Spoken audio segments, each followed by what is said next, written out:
रिश्ता रहा। खुशवंत सिंह एक छोटा बच्चा जो कि अपनी बूढ़ी दादी को देखता है। दादी को देखकर उसे लगता है कि मेरी दादी तो हमेशा से बूढ़ी ही थी। एक बूढ़ी कमजोर औरत जो अपनी कमर पे इस तरह से हाथ रख के हाथ में माला ऐसे जपते हुए घूमती रहती हैं। दादी से खुशवंत सिंह का रिश्ता बहुत मजबूत होता है। एक छोटा बच्चा खुशवंत और उसकी दादी दोनों के बीच बहुत गहरी दोस्ती होती है, क्योंकि खुशवंत के जो माता पिता होते हैं वो शहर चले जाते हैं खुशवंत को उसकी दादी के पास छोड़ के। अब दादी पोते एक ही कमरे में रहते हैं जहां दादी उसका खूब ख्याल रखती हैं। वो उसे कहानियां सुनाती हैं कि कैसे वो अपने बचपन में किस तरह के खेल खेला करती थी, क्या क्या किया करती थी। ये सब कुछ खुशवंत अपनी दादी से सुनता है।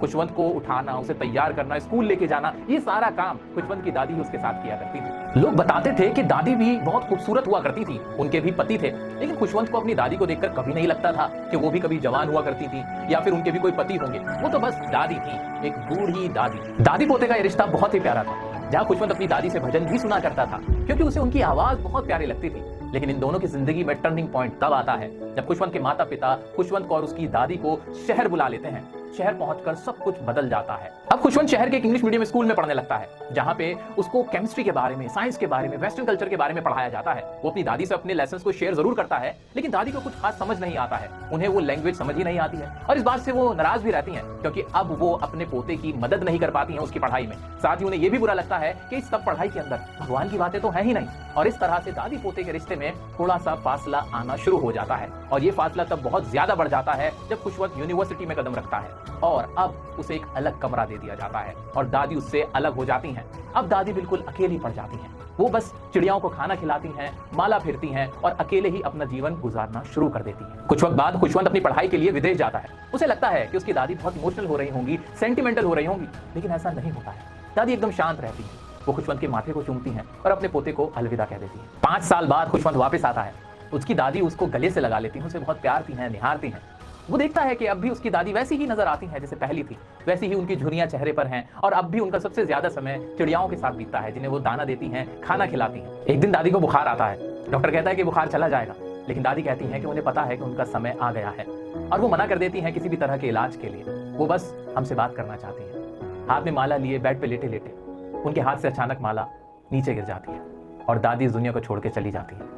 दादी के जाने के बाद खुशवंत की माँ उन चिड़ियाओं के लिए ब्रेड के टुकड़े डालती है, लेकिन कोई भी चिड़िया वो ब्रेड का टुकड़ा नहीं खाती है और दादी इस तरह से सबको छोड़ के चली जाती है। 11th क्लास की इंग्लिश की बुक हॉर्नबिल का chapter number 1 the portrait of a lady by Khushwant Singh.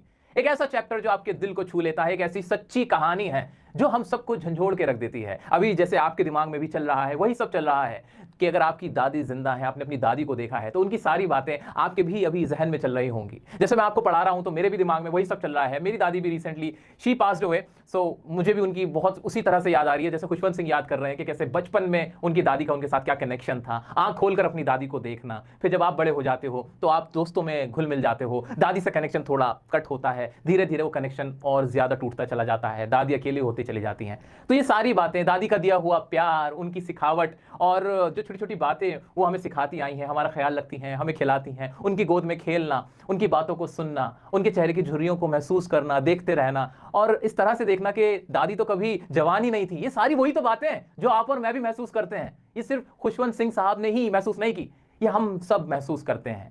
तो दोस्तों ये कहानी कोई ऐसी कहानी नहीं है जिसे रटने की जरूरत है, ये कोई ऐसा चैप्टर नहीं है जिसके लिए आपको बहुत कुछ रटना है और एग्जाम में लिख के आना है। एग्जाम में तो बस आप अपनी दादी को सोचिए, महसूस कीजिए और वही सब बातें आप पाओगे एज इट इज आपके माइंड में अपने आप आ जाएंगी। बस फर्क तो होगा सिर्फ इंग्लिश लैंग्वेज का, अंग्रेजी भाषा का, और अंग्रेजी भाषा के कुछ ऐसे वर्ड जो आपको इस चैप्टर में यूज करने पड़ेंगे आंसर करते हुए, वो मैं आपको बता देता हूं। तो आज की इस वीडियो में मैं ज्यादा हंसी मजाक नहीं कर पा रहा हूं क्योंकि ये वाकई में एक इमोशनल कहानी है, तो इसमें कुछ ऐसी चीजें नहीं है जिसका हम बहुत ज्यादा जिसे एंजॉय करें, क्योंकि मेरे को ये कहानी पर्सनली बहुत पसंद है, बहुत ज्यादा मैं इससे खुद को कनेक्ट फील करता हूं।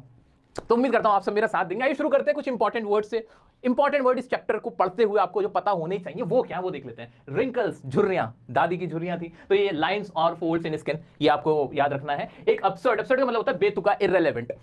स्टेल, स्टेल का मतलब ये होता है बासी मस्ती, यानी बासी मतलब जब बासी रोटी होती है ना, वो वाली बासी। रोजरी का मतलब होता है माला, जो हम ऐसे माला फेरते रहते हैं, दादी फेरती रहती थी ना माला, ये वही है। और उसके जो मोती होते हैं उन्हें बोलते हैं बीड्स, जिसे हम इंग्लिश में स्मॉल पीस ऑफ स्टोन और ग्लास इस तरह से भी समझ सकते हैं। चिरपिंग्स का मतलब होता है चहचहाना, जैसे चिड़िया चहचहाती है, दादी उनको खाना देती थी, तो चिरपिंग्स। ठीक है, क्लास, क्लास का मतलब होता है जकड़ लेना, से एक हाथ से करके जकड़ नहीं लेते अपने ऐसे ऐसे बराबर में लाके, कभी आपकी दादी ने भी आपको ऐसे प्यार किया होगा तो आपको याद आएगा। ठीक है, ऐसे माइल्ड का मतलब क्या होता है, सौम्य मतलब बहुत ज्यादा ना बहुत ज्यादा ना बहुत ज्यादा कम, माइल्ड का मतलब हल्का फुल्का। ठीक है, रिसाइट का मतलब होता है कोई चीज सुनाना, जैसे दादी आपको भजन सुनाती हैं या आपके जो भी धार्मिक चीजें हैं उनको आपको सुनाया जाता है ना, तो वो होता है रिसाइट करना, सुनाना। डिस्ट्रेस का मतलब तंग होना, बहुत परेशान हो जाना, अफ्लिक्टेड। ठीक है, ये तो इंपॉर्टेंट वर्ड्स थे। अब